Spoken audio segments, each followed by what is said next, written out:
जय जगन्नाथ। मैं शिवानी चक्रवर्ती अपने चैनल बॉम्ब फूड टेल्स में आप सबका स्वागत करती हूँ। आज के हमारे वीडियो में हम आपको बताएंगे कि जगन्नाथ मंदिर में हरिशयनी एकादशी, जिसको कि देवशयनी एकादशी कहा जाता है, वो हर जगह जबकि 1 महीने पहले शुरू हो चुका है, जगन्नाथ मंदिर में क्यों 1 महीने बाद हो रहा है और क्यों अभी तक जगन्नाथ मंदिर में चतुर्मास की शुरुआत नहीं हुई है। हम सब जानते हैं चतुर्मास जो है वो भगवान नारायण का शयन करने का समय होता है। ये 4 महीने का समय होता है।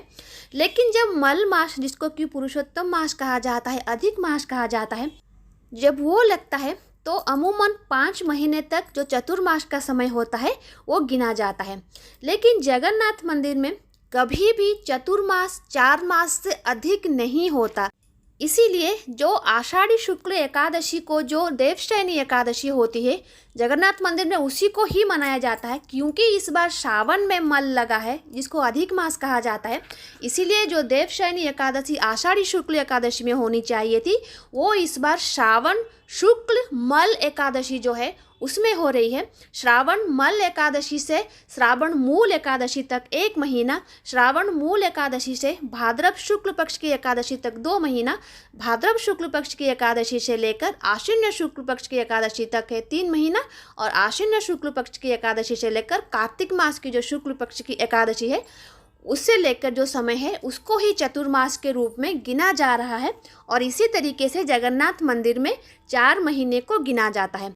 क्योंकि जो चतुर्मास का समय होता है वो 4 महीने होना ही शास्त्र सम्मत है। इसीलिए जिस भी महीने में मल लगता है अर्थात पुरुषोत्तम मास लगता है, अगर वो चतुर्मास के समय आता है तो उसके पहले मास को नहीं गिना जाता चतुर्मास के अंतर्गत। ये जगन्नाथ मंदिर का नियम है। जो जगन्नाथ मंदिर का जो पूजा पद्धति जिसमें लिखी गई है, जिसको ये कहा जाता है नीलाद्रि महोदय, वो बहुत पुराना है, तकरीबन 1000 साल पुराना है। और उसमें साफ साफ लिखा है कि जगन्नाथ मंदिर में जो चतुर्मास है वो 4 महीने से 1 दिन भी ज़्यादा नहीं होगा। इसीलिए उड़ीसा में जो हरिशयन एकादशी है वो 29 जुलाई को है। जगन्नाथ मंदिर में भी 29 जुलाई को ही हरिशयन एकादशी, जिसको कि हम देवशयन एकादशी के नाम से जानते हैं, वो मनाया जाएगा।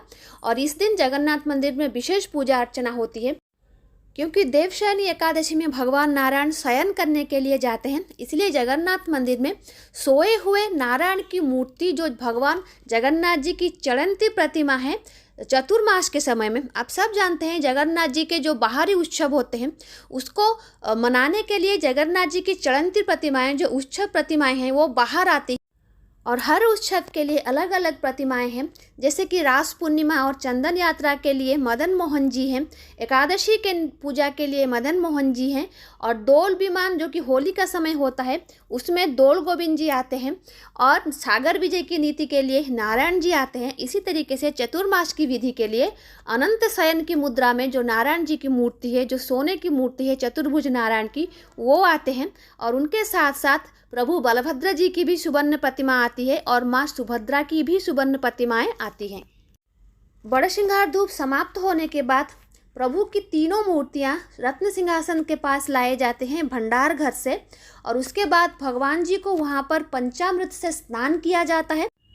उसके बाद चतुर्मास के अवस्थान के लिए प्रभुओं को एक विशेष घर में ले जाया जाता है, जो जगन्नाथ मंदिर से संलग्न एक छोटा सा मंदिर है, जिसको कि कहा जाता है खोटो से जो घर, और उसको समुद्र घर भी कहा जाता है मंदिर की भाषा में। क्योंकि जो भगवान नारायण हैं वो शयन करने के लिए अनंत वासुदेव के साथ क्षीर सागर में जाते हैं, वो शयन करते हैं समुद्र के अंदर, इसीलिए उस घर को समुद्र घर कहा जाता है। और ऐसा मानना है कि ये 4 महीने उस घर से समुद्रों की लहरों की आवाज़ें आती हैं। जो पंडा है उन्होंने सुन रखा है, ऐसा वो कहते हैं। खैर वो तो अलग बात है। और चतुर्मास में स्पेशल 3 दिन होते हैं, जो कि हरिशयन एकादशी है, जिसको कि देवशयनी एकादशी कहा जाता है, पार्श्व परिवर्तन एकादशी और देवोत्थान एकादशी। इन 3 दिनों में जगन्नाथ जी का 2 बार बड़सिंगार वेश होता है, 2 बार बड़सिंगार भोग होता है, जिसको कि बल्लभ बड़सिंगार भोग कहा जाता है। क्योंकि पहला बड़सिंगार वेश होने के बाद भगवान जी को जो चलंती प्रतिमाएं हैं उनको लाया जाता है रत्न सिंहासन के पास, उनका स्नान वगैरह होता है, विशेष पूजा होती है, और उसके बाद फिर से बड़सिंगार भोग लगता है।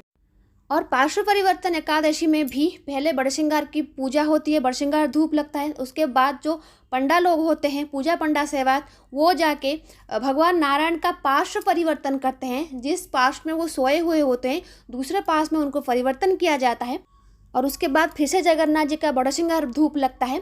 और देवोत्थानी एकादशी में भी वैसे ही होता है, पहले भगवान जी का बड़सिंगार धूप होता है, उसके बाद जो देव सोए हुए होते हैं 4 महीने तक उनको उठाया जाता है, फिर से उन्हें वापस से उनके पूर्व स्थान पर ले जाया जाता है और उसके बाद फिर से प्रभु जगन्नाथ जी का बड़सिंगार धूप होता है। तो साल में 3 दिन ऐसे होते हैं जो चतुर्मास में आते हैं, तीनों बड़े एकादशी, उनमें भगवान जी का 2-2 बार बड़सिंगार वेश होता है, जिसको कि बल्लभ बड़सिंगार धूप कहा जाता है। तो ये थी छोटी सी जानकारी कि जगन्नाथ मंदिर में 1 महीने के बाद क्यों चतुर्मास शुरू हो रहा है। आई होप ये इन्फॉर्मेशन आपको अच्छा लगा होगा। तो आज के लिए इतना ही, रहते हैं। जय जगन्नाथ, जय माँ काली।